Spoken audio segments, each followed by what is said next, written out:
The carriage wheels turned slowly through the frozen night as Elena pressed her face against the cold glass. Her breath made small clouds of fog that disappeared as quickly as they came. Outside, the world was nothing but darkness and falling snow. Inside her chest, something felt broken. She was 20 years old, and this was supposed to be her wedding journey. But there was no joy in her heart. There was only fear. Her father had arranged everything 3 months ago. A merchant from the Eastern Hills needed a wife, and her family needed money. It was simple, he said. One daughter given away so the rest of the family could eat. Elena had cried and begged, but her father would not listen. He said she was being selfish. He said she should be grateful that someone wanted to marry her at all. And he said many cruel things that made her feel small and worthless. The merchant's name was Thomas Blackwell. He was 40 years older than Elena. People in town whispered about him when they thought she could not hear. They said his first wife died under strange circumstances. They said his second wife ran away in the middle of the night and was never seen again. They said he had a terrible temper and that his servants were afraid of him. But her father did not care about whispers. He only cared about the gold coins that Thomas Blackwell promised to pay. Elena carried only a small bag with her. Inside was one clean dress, her mother's old prayer book, and a silver hairbrush that had belonged to her grandmother. Her mother had died when Elena was 12. Sometimes Elena wondered if her mother was watching from heaven. She wondered if her mother would be ashamed of what was happening. She wondered if her mother would have stopped this marriage from taking place. The carriage driver was a silent man who had not spoken a single word since they left the village. Sitting across from Elena was Mrs. Corbett, an older woman that Thomas Blackwell had sent to fetch his new bride. Mrs. Corbett had a hard face and cold eyes. She watched Elena like a prison guard watching a criminal. Every time Elena shifted in her seat or tried to look out the window, Mrs. Corbett would make a disapproving sound in her throat. The journey was supposed to take 2 days. They would stop at an inn tonight and continue tomorrow. Then, Elena would arrive at Thomas Blackwell's estate, and the wedding would happen immediately. There would be no ceremony, no guests, no celebration. Just a priest, a contract, and a signature. Then she would belong to him the same way his horses and his land belonged to him. Elena felt sick to her stomach. She had not eaten anything since yesterday morning. The thought of food made her want to vomit. She kept thinking about running away, but where would she go? She had no money and no friends who could help her. Her father had made it very clear that if she tried to escape, he would find her and drag her back. He said he would lock her in the cellar until the wedding day if he had to. The snow was falling harder now. The wind shook the carriage and made strange howling sounds. Elena pulled her thin cloak tighter around her shoulders, but it did not help. She was cold all the way down to her bones. Mrs. Corbett had a thick fur coat, and she did not offer to share it. They had been traveling for about 4 hours when suddenly the carriage began to slow down. Elena sat up straighter. Through the window, she could see they were passing through a dense forest. The trees were tall and black against the white snow. There was no moon tonight, so everything looked like shadows. Mrs. Corbett frowned and leaned forward. She tapped sharply on the roof of the carriage. The driver did not respond. The carriage continued to slow down until finally it stopped completely. The silence that followed was heavy and strange. Even the wind seemed to stop blowing. Elena could hear her own heartbeat pounding in her ears. Mrs. Corbett reached for the door handle, but before she could open it, the door was yanked open from outside. A blast of freezing air rushed into the carriage, along with swirling snowflakes. Standing in the doorway was a man Elena had never seen before. He was tall and broad, with dark hair that was covered in snow. He wore a long black coat and leather gloves. His face was half hidden in shadow, but Elena could see his eyes. They were the deepest blue she had ever seen, like the ocean during a storm. Mrs. Corbett gasped and pressed herself back against the seat. The man ignored her completely. His eyes were fixed on Elena. He studied her for a long moment without saying anything. Elena found that she could not look away from him. There was something magnetic about his presence, something that made her heart race even faster. Finally, he spoke. His voice was deep and commanding. "Elena Ashford?" Elena nodded slowly.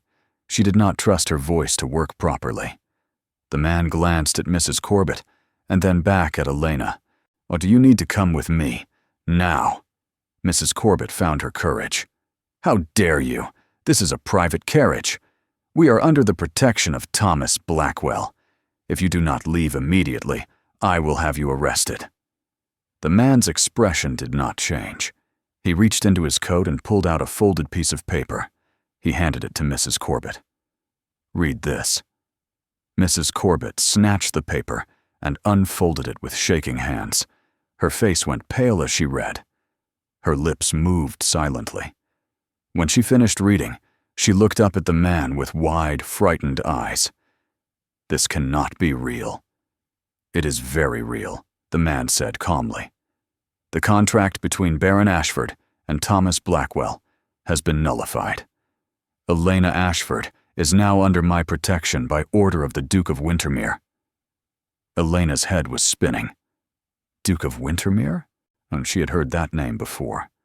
Everyone in the kingdom had heard of the Duke of Wintermir. He was one of the most powerful men in the entire country. He owned more land than anyone except the king himself. He was known for being cold and ruthless in business. People said he had never lost a negotiation. People said he had no heart. Mrs. Corbett's hands were shaking so badly that the paper fluttered. "Mr. Blackwell will not accept this. He paid good money for the girl." "Mr. Blackwell's payment has been returned with interest," the man said, along with a strong suggestion that he conduct his business affairs more carefully in the future.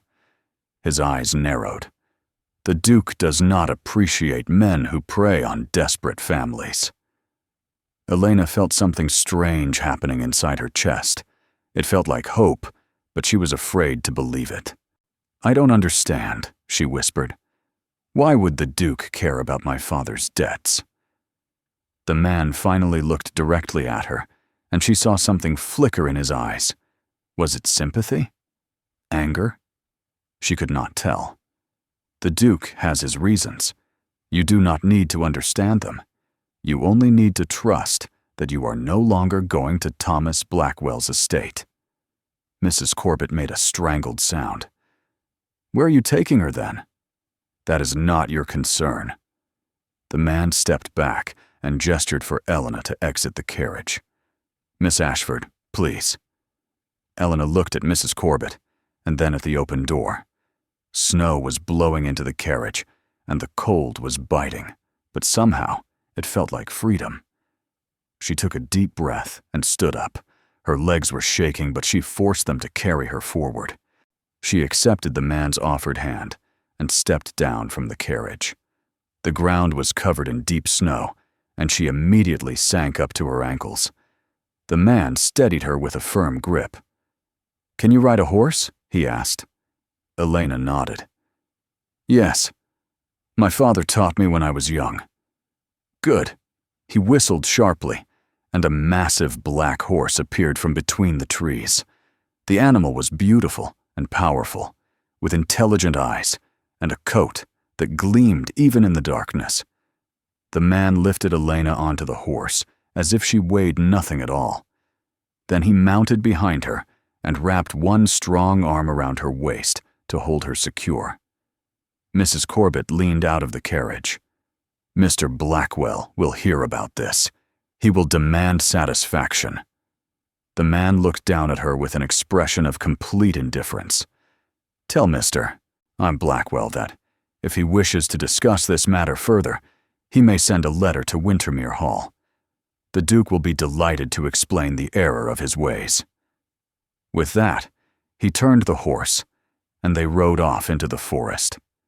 Elena clung to the horse's mane as they moved through the trees. The man behind her was warm and solid. She could feel his heartbeat against her back, steady and strong. They rode in silence for what felt like hours. The snow continued to fall, and the cold seeped through Elena's thin cloak, but she did not complain. Anything was better than continuing on to Thomas Blackwell's estate. Finally, when Elena thought she could not bear the cold any longer, lights appeared through the trees. As they got closer, Elena realized they were approaching an enormous manor house. It was built of gray stone, with tall windows that glowed with warm firelight. There were multiple towers and wings spreading out in different directions. It looked like a castle from a fairy tale. The man guided the horse to the front entrance, where servants were already waiting. He dismounted and then helped Elena down. Her legs were so stiff and cold that she could barely stand. The man noticed and swept her up into his arms without asking permission. Elena was too exhausted to protest. She let her head rest against his chest as he carried her up the stairs and through massive wooden doors. Inside, the warmth hit her like a physical force. She could hear a fire crackling somewhere nearby. The entrance hall was magnificent, with marble floors and paintings on the walls, and a chandelier overhead that sparkled with hundreds of candles. So a woman in a black dress hurried forward. She looked like a housekeeper. "Lord Nathaniel, thank goodness you are back safely. We were beginning to worry." So his name was Nathaniel. Elena stored this information away as the man set her gently on her feet. "Prepare the rose bedroom for Miss Ashford," he instructed the housekeeper. "She needs hot water for a bath, warm food, and fresh clothing. Make sure the fire is built up high." The housekeeper nodded and clapped her hands. 2 young maids appeared and rushed to do her bidding. Nathaniel turned back to Elena. Up close, in the bright light of the entrance hall, she could see him properly for the first time. He was younger than she had initially thought, perhaps 30 years old. He had a strong jaw covered with dark stubble and a small scar near his left eyebrow. His eyes were still that incredible blue, but now she could see they held intelligence and something that might have been kindness. "You are safe here," he said quietly. "No one will force you into marriage. No one will hurt you. You have my word." Elena felt tears prickling at the corners of her eyes. She had been so afraid for so long that she had forgotten what safety felt like. "Thank you," she managed to whisper. "But I still do not understand why the Duke would do this for me. I am nobody. My family has nothing to offer." Nathaniel's expression became guarded. "The Duke will explain everything tomorrow. For tonight, you need rest." He nodded to the maids who were hovering nearby. "Take good care of her." As the maids led Elena away toward the stairs, she looked back over her shoulder. But Nathaniel was standing in the entrance hall watching her go. Their eyes met for just a moment, and Elena felt a strange flutter in her chest. Then she was being guided up the stairs and down a long hallway, lined with portraits of stern-looking people who were probably Nathaniel's ancestors. The rose bedroom was beautiful. The walls were covered in pale pink silk, and there was a 4-poster bed with soft white linens. A fire was already roaring in the fireplace, filling the room with warmth and dancing light. The maids helped Elena out of her wet, dirty traveling clothes and into a copper tub filled with steaming hot water. They washed her hair with sweet-smelling soap and wrapped her in thick towels. After her bath, they brought her a tray of food. There was hot soup, fresh bread, roasted chicken, and sweet cakes. Elena ate until she felt full for the first time in weeks. Then the maids helped her into a soft nightgown and tucked her into the bed. The sheets were so clean and smooth that Elena almost cried again. As she lay in the darkness listening to the fire crackle, Elena's mind raced with questions. Who was the Duke of Wintermir, and why had he saved her? What did he want from her in return? Nothing in this world was free. Her father had taught her that much. Everyone wanted something. But what could a powerful duke possibly want from a poor girl with no family and no prospects? And who was Nathaniel? Was he a servant of the duke or something more? The way the housekeeper had called him Lord Nathaniel suggested he was nobility himself. Elena thought about the way he had looked at her in the entrance hall. She thought about the strength in his arms when he had carried her inside. She thought about his voice when he promised she was safe. Elena pulled the blankets up to her chin and closed her eyes. Tomorrow she would get answers. Tomorrow she would meet the Duke of Wintermir and learn what her future held. But tonight, for the first time in 3 months, she would sleep without fear.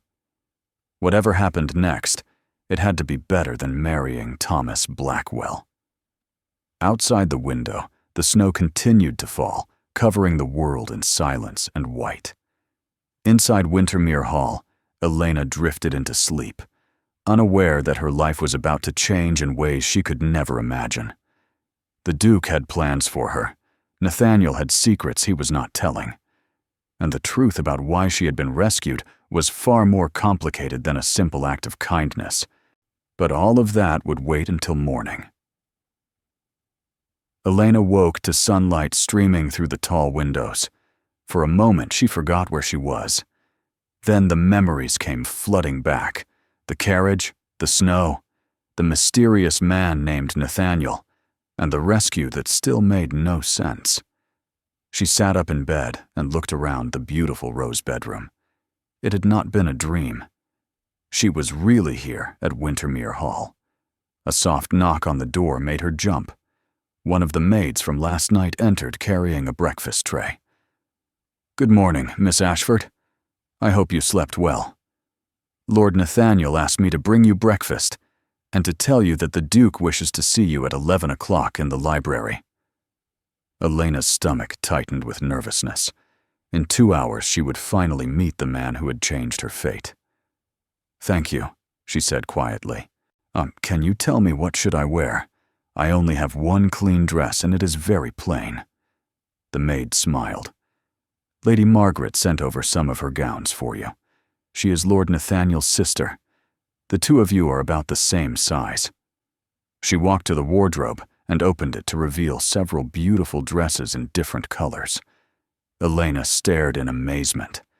She had never owned anything so fine. After breakfast, the maids helped Elena dress in a gown of deep green velvet with delicate embroidery at the sleeves and neckline. They arranged her hair and gave her soft leather shoes that fit perfectly. When Elena looked at herself in the mirror, she barely recognized the girl staring back. She looked like a lady, not the frightened daughter of a bankrupt baron. At exactly 11 o'clock, a servant came to escort Elena to the library. They walked through hallways decorated with paintings and tapestries. Everything spoke of wealth and power. Elena's hands were shaking as they approached a set of carved wooden doors. The servant knocked twice and then opened the doors. The library was enormous. Books lined every wall from floor to ceiling. A fire burned in a massive stone fireplace. Standing near the windows were 2 men. One was Nathaniel, looking just as handsome in daylight as he had in the snow. The other man was older, perhaps 50 years old, with silver hair and sharp green eyes. He wore expensive clothing and carried himself with the confidence of someone who was used to being obeyed. Both men turned as Elena entered. Nathaniel's expression softened slightly when he saw her. The older man studied her with an intensity that made her want to look away. But she forced herself to meet his gaze. She would not show weakness, no matter how afraid she felt. "Miss Ashford," the older man said. His voice was cultured and smooth. "Thank you for joining us. I am Duke Christopher Ravenwood of Wintermir. Please, sit down." Elena sat in the chair he indicated. Her heart was pounding so hard she was sure they could hear it. The Duke sat across from her, while Nathaniel remained standing by the window, watching everything with those blue eyes. "I imagine you have many questions," the Duke said. "I will do my best to answer them honestly. First, let me assure you that you are not a prisoner here. You are a guest, and you may leave at any time if you wish. However, I hope you will choose to stay after you hear what I have to say." Elena found her voice. "Why did you stop my marriage to Thomas Blackwell? Now you don't know me. My father's debts are not your responsibility." The Duke leaned back in his chair. "You are correct that I don't know you personally, but I knew your mother. We were friends when we were young, before she married your father. She was a kind and intelligent woman who deserved a better life than the one she received." Elena felt tears prick her eyes at the mention of her mother. "My mother never spoke of you." "I'm not surprised," the Duke said quietly. "Our friendship ended when she chose to marry your father. I warned her that he was a gambler and a fool, but she loved him and would not listen. We did not part on good terms. After she died, I learned from mutual acquaintances how difficult her life had been. I regretted that I had let pride keep me from helping her." He paused and looked directly at Elena. "Well, when I heard that Baron Ashford was selling his daughter to Thomas Blackwell, a man I know to be dangerous and cruel, I decided I would not make the same mistake twice. I would not stand by and watch another woman I cared about be destroyed by the selfishness of weak men." Elena absorbed this information slowly. "So you saved me because of my mother?" "Partly," the Duke admitted, "but also because it was the right thing to do. Thomas Blackwell has hurt many people over the years. It was time someone stopped him." Nathaniel spoke for the first time. "The contract your father signed was illegal. Blackwell knew this, but he counted on your father being too desperate and too ignorant to realize it. We had our lawyers review the documents, and they were full of irregularities. If your father had bothered to read carefully, he would have seen he was being cheated." Elena felt a flash of anger toward her father. Even in selling her, he had been careless and stupid. "What happens to me now?" she asked. "I cannot go back to my father's house. He will only try to sell me to someone else." The Duke nodded. "I anticipated this problem. I have a proposal for you, Miss Ashford, but I want you to understand that it is entirely your choice. You may refuse without consequence." Elena's hands gripped the arms of her chair. "What kind of proposal?" "I need a governess for my granddaughter," the Duke said. "She is 8 years old and very bright, but also very lonely. Her mother, my daughter, died 2 years ago, and her father travels frequently for business. The child has been raised mostly by servants. She needs someone young and kind to be her companion and teacher." Elena blinked in surprise. Of all the things she had imagined the Duke might want from her, this was not one of them. "You want me to be a governess?" "I want you to have a purpose and a home," the Duke corrected gently. "The position comes with a generous salary, comfortable rooms, and the freedom to come and go as you please. You would be part of this household, not a servant, but not quite family either. It is an unusual arrangement, I admit, but these are unusual circumstances." Nathaniel moved away from the window. "My niece needs someone who understands what it is like to lose a mother. Someone who knows about loneliness and fear. Someone with strength and courage." Elena looked between the two men. "You barely know me. How can you be sure I have those qualities?" Nathaniel's lips curved into a small smile. "You climbed onto a horse in a snowstorm with a complete stranger rather than continue to a marriage you feared. That took courage. You are sitting here asking intelligent questions instead of weeping or fainting. That shows strength. I think you are exactly what Olivia needs. The Duke stood up. You do not need to decide immediately. Take a few days to rest and think about it. Meet Olivia and see if you get along. If you decide this is not right for you, I will provide you with enough money to start a new life somewhere else. You have my word. Elena stood as well. Her mind was spinning, but one thing was becoming clear. This was an opportunity she would be foolish to refuse. I would like to meet Olivia, she said, and I would like to thank you, on your grace, for your kindness to me and to my mother's memory. The Duke's stern expression softened. Your mother was a remarkable woman. I see much of her in you. He walked to the door and opened it. Nathaniel will introduce you to Olivia. I hope you will be happy here, Miss Ashford. After the Duke left, Elena and Nathaniel stood alone in the library. The silence stretched between them. Finally, Nathaniel said, You handled that well. The Duke is not an easy man to face. Many people are intimidated by him. I was terrified, Elena admitted, but I have learned that showing fear only makes things worse. Nathaniel studied her with those blue eyes. What did Thomas Blackwell do to make you so afraid? The Duke told me rumors, but I would like to hear the truth from you. Elena hesitated. Then she decided he deserved honesty. His first 2 wives died under mysterious circumstances. People say he has a violent temper. My father did not care about the rumors. He only cared about the money Blackwell offered. Nathaniel's jaw tightened with anger. If Blackwell ever comes near you again, he will regret it.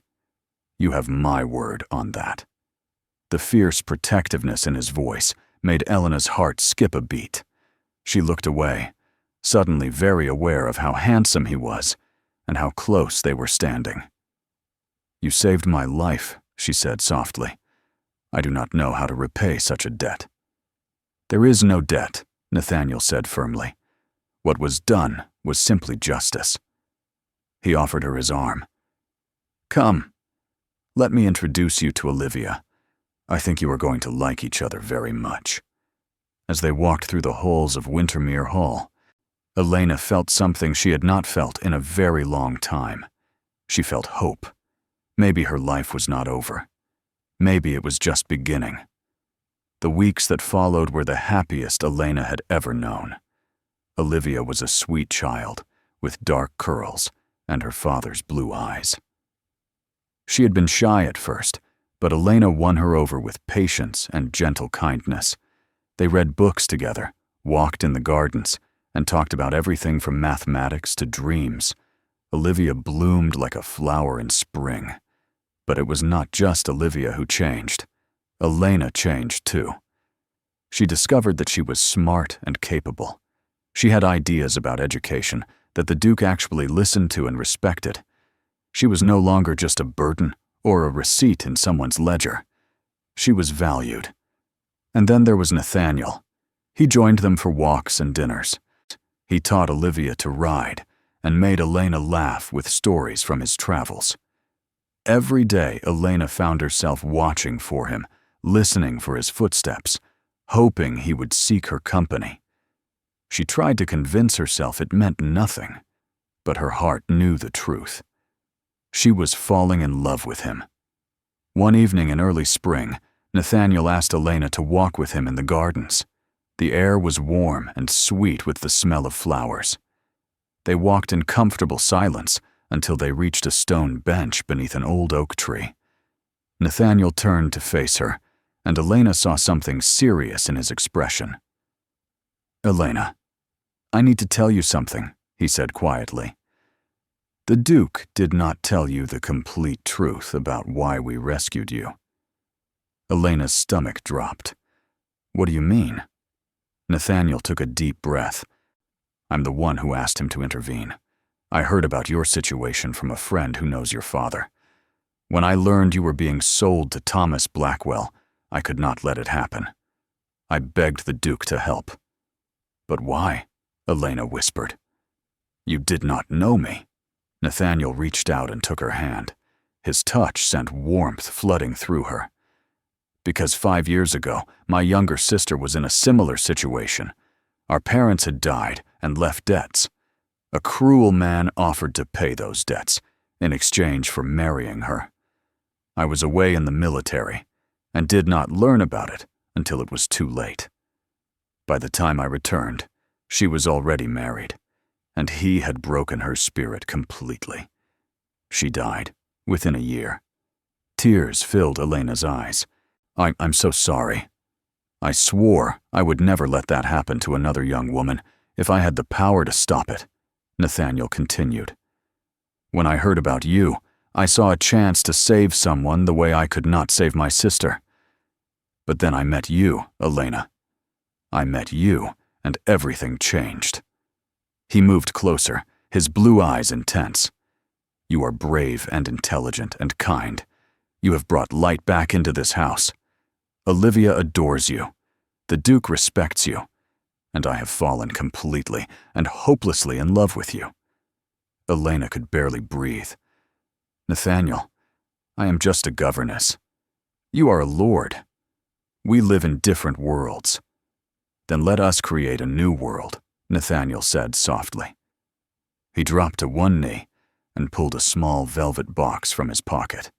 Inside was a beautiful ring with a sapphire surrounded by tiny diamonds. Elena Ashford, will you marry me? Not because of debt or obligation or arrangement, but because I love you and I want to spend every day of my life making you happy. Elena looked down at this man who had saved her, who had shown her what true goodness looked like, who had taught her that she deserved love and respect. The answer was easy. Yes, she said, tears streaming down her face. Yes, I will marry you. Nathaniel stood and pulled her into his arms, kissing her with a passion that made her dizzy. When they finally pulled apart, Elena was laughing and crying at the same time. 6 months later, Elena and Nathaniel were married in the chapel at Wintermir Hall. Olivia was the flower girl, and the Duke walked Elena down the aisle.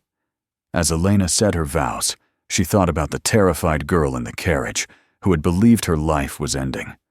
That girl could never have imagined this happiness, this love, this beautiful future. She had been sent to marry a stranger, and her life had been saved by another stranger who became everything she never knew she needed. Sometimes, the worst moments lead to the best destinations. Sometimes being lost is how you find your way home.